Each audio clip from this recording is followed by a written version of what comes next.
Okay. I loved this movie, and I really want to see it again. Same. I love the fact we have our movie pass thing, because I definitely want to see this again. So, starting off with, there will be spoilers, because I could try to avoid spoilers, this one can't shut the fuck up. Yeah.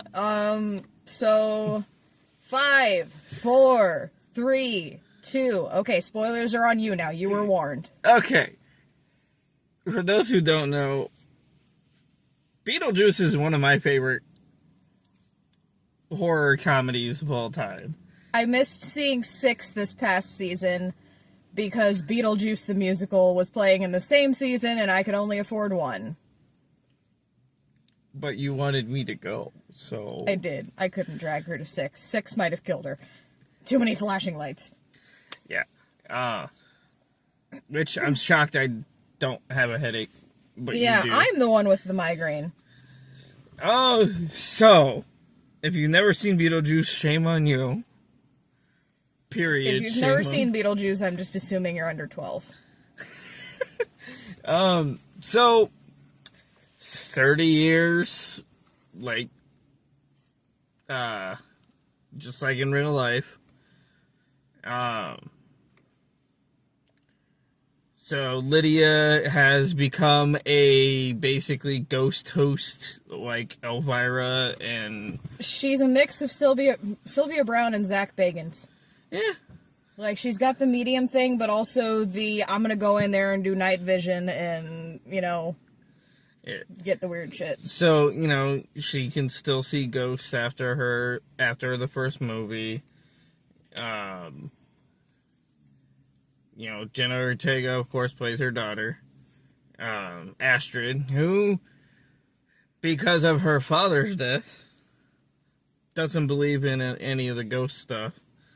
Because, they have to throw the whole hard family thing into basically remaking her Lydia again. And that's something I want to address before we even really get going is... This movie had a lot of subplots and a lot of things going on, and I can already see one of the criticisms being that things didn't pan out with each storyline because they were trying to do too much at once. I was going to But get I to would that. like to point out, Beetlejuice has never been about Beetlejuice. It is about Lydia. Yeah. Even in the cartoon, it's about Lydia. And in this case, it was about Lydia's relationship with her daughter. Yeah. Beetlejuice is never about Beetlejuice. He is there to provide a wacky, zany backdrop and hijinks and...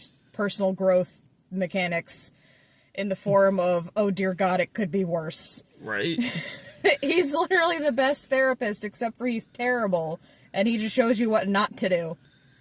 Basically, I couldn't have put it any better. But, Michael Keaton was great again.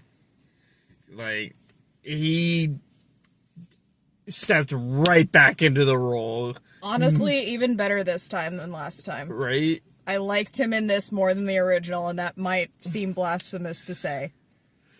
Out the car. I know you're the one driving, but... Yeah, how the fuck you get the car home? Crash into that tree right there immediately.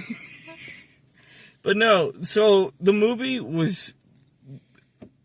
I'm kind of disappointed we didn't get, the sequel we were going to get in the 90s, where it was, Beetlejuice's Vacation.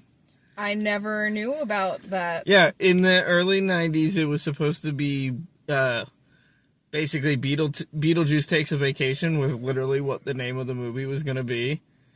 And it was literally just going to be Beetlejuice taking a vacation in Florida. That was the movie. That was what was going to go. Tim Burton was signed on. Keaton was signed on. Everything. And then just the studio just dropped the movie. And that's why we never got anything other. Because Burton was basically, if I don't get it my way, then... So he just changed the script 30 years later. That would have been kind of funny, though. Yeah. He's trying to marry Lydia again, of course. Because he's always trying to marry Lydia. I thought it was really cute that he kept her picture on his desk. Right? Like that. Okay, is this man trying to use her, or is he actually carrying a torch for Lydia? That's what I want to know. If you watch the cartoon, you see he actually has feelings for her. Okay, but in the cartoon, she's like 12, so that is... Yeah, that don't mean anything. He's 600. It's just, Edward Cullen syndrome. Okay, I mean, I kind of get that, but also that's It's a little creepy bit weirder. Yeah, this is kind of like the least creepy thing about him. The whole point of the character is to creep the... You've seen the musical. He's a creepy And I've old read guy. the fan fiction, yes. What the fuck? We weren't talking about the fan fiction. I brought it up because I know the Beetlejuice and Lydia shippers are going to have fun with this one. So, They're gonna have, the picture in, I can already see the tag is probably gonna go feral. So, basically, the main plot is with, like they said, there's so many different plots going all at once. For Astrid, we have her not believing in, the ghosts and stuff like that, but then at the same time meets a guy who ends up being a ghost. Yeah. Who basically tricks her into swapping souls. And it started off so cute, too. It did, but I felt there was something weird because his parents, you didn't see their face. I was like, yeah, there's something wrong with them. See, I thought it stopped at them all being dead. I didn't think it was going to go as far as it did. Yeah. That was a surprise. It was great. It went full American Horror Story Murder House, but it was great. But, so from there, so that's the main story with Astrid. Then you have, Lydia being abused into marriage. Lydia's abusive fiance, producer, boyfriend. He's a douchebag from the second you meet him. I don't like the character. I'm so glad what happens to him. The man's a walking red flag from the word go, but the second he tries to get rid of Lydia's, what I'm assuming are antipsychotics, is when I want to strangle him. Yeah. He got what he deserved. And then on Beetlejuice's side, we have his ex-wife who, staples herself back to life, which was a really cool sequence. It really was. I love the CGI on it. I hate me some CG, but damn, when it's done well, it's done well. The freaking Danny DeVito cameo. Random Danny DeVito was great. It's Danny DeVito and Tim Burton, so I at this point I expect DeVito to just get that Burton paycheck. But he wasn't wearing a top hat in this one, though. It's surprising. Yeah. Because usually the joke is, hey, Danny, Tim Burton's on the phone. I don't need to talk to him. I'm getting my top hat. Where am I going? But, so she puts herself back together, and once you find out that the reason he died and became who he is now is because she poisoned him, and that's how he died. But somehow he became a demon instead of... See, the thing is, was he even telling the truth on how they met? I don't know. Or is he, jokering us with the, you'll never know what my real backstory is, but I'm going to give you, 8 million different ones just to fuck with you. Yeah. But, so, all three of those stories are going on at once, and once Astrid, gets tricked into going on the other side, that's when Lydia decides, fuck it, we're gonna go with Beetlejuice, and he's gonna help me because he's my only choice of doing things. And of course his condition is marry me to get me to the real world and away from my crazy ex who's trying to murder me for realsies. Shenanigans happens. Willem Dafoe is Willem Dafoe. Best thing I've ever seen him in, honestly. It's not that I dislike him, it's that I'm usually not honestly, he's like the character from Pretty Things dead. Are you talking about Poor Things? Yeah, Pretty Things, Poor Things, yes. The words. But his character is like his Green Goblin mixed with that character together. I mean, yeah. It's a Green Goblin personality, but that sort of aesthetic. Yeah, you're not wrong. But, he plays a movie star who died during a stunt. So he spends. Who would have thought it was a live grenade? So his whole entire stick in the afterlife is now he's a cop. He played a cop in movies, and now he's a cop in the afterlife.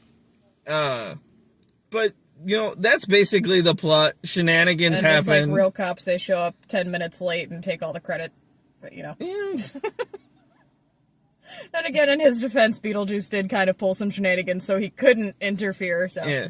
But, don't want to go too spoiler heavy, but that is basically the plot.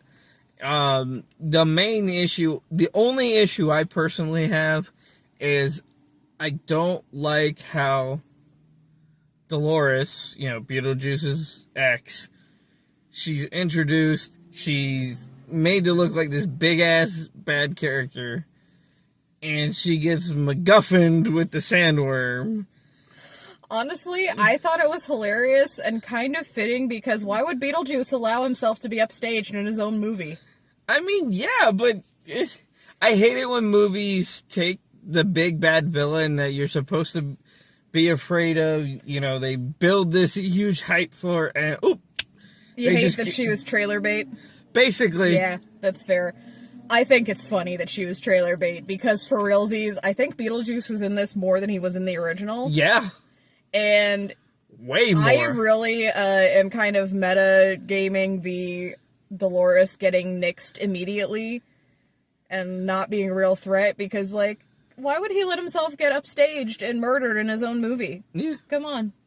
But I really enjoyed this movie. I don't know if it's just because I'm a fan of the franchise and, I'm a huge Michael Keaton fan. His Batman is one of my favorite Batmans. Johnny Dangerously is one of my favorite movies. Still never seen that. That needs to change. Freaking Multiplicity is one of my favorite movies. Probably, again, you haven't seen it. Nope, never even heard of that one. We just need to have a Keaton marathon, and I need I'm to... okay with watching my second favorite Batman.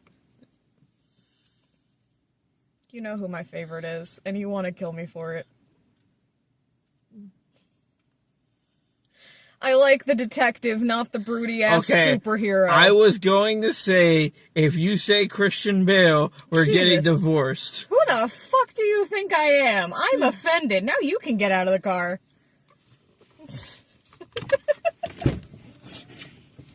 I thought she was actually going to get out of the car. No. I like Pattinson. I know.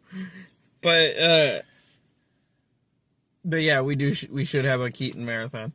Okay.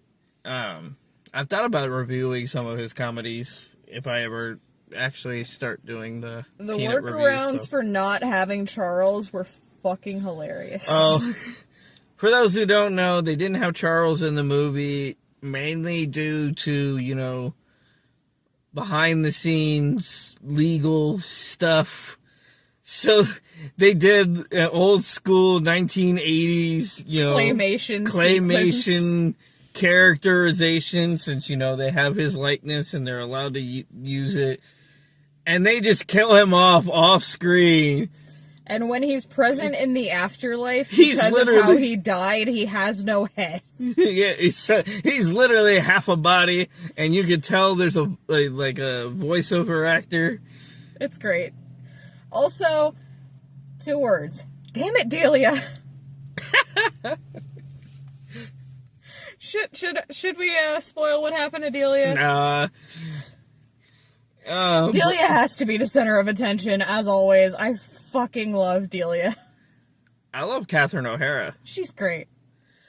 So, go see Beetlejuice. It's great. I know people are gonna be, well, it's so stupid, it's boring, whatever. Look, people bitch about movies all the fucking time, and you know my favorite catchphrase, don't fucking judge a movie on what it's not trying to do. It is Beetlejuice. You're going for stupid comedy. I'm going to watch Michael Keaton be a creepy, weird old jackass, and that's what I got. Yeah. So I'm happy. And watch Winona Ryder be a hot goth, which I also got, so again, happy. Which, I love Winona Ryder. We never finished Stranger Things. I never got super into it. I know that's near blasphemy to say Well, that was on the because internet. our ex was the one that kept ruining it for us. Also, honestly, it just never, like, once we get too much into the sci-fi aspect of it, I lose interest. Either give me fantasy, give me paranormal, or give me sci-fi. Stop trying to mishmash everything. Not everything has to be everything. Can I just have one, please? That being said, go check the movie out. It's great. I loved the MacArthur Park stuff. MacArthur Park. That is the name of the song that they sing in the wedding. Oh, okay. It wasn't that I didn't hear what you said, it's that I didn't know what it was. Yeah. So it's an old 80s song. Weird Al parodied it and turned it into Jurassic Park, but it's MacArthur Park. See, I knew the Jurassic Park one. Yeah.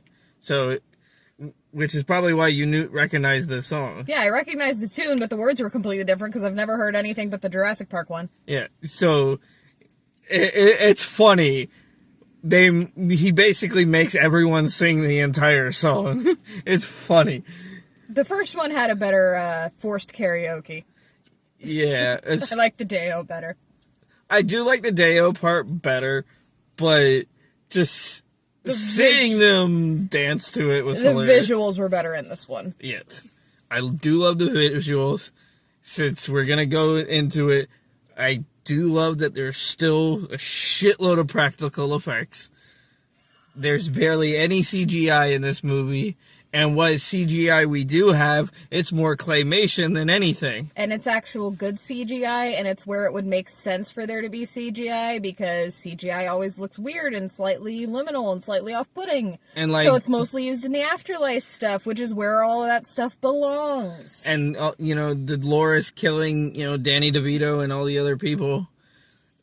The squish, the actual squished models. Oh my god, I love it.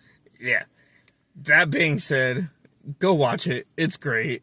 Go see the movie. Go see it twice. It might be my nostalgia, but honestly, 10 out of 10. I got what I wanted Look, as a fan of the franchise. And let's be real here. I've broken her. You no longer come here to hear why movies suck. You come here to hear the good things about movies, because I've managed to see Little Miss Negative, see some bright sides.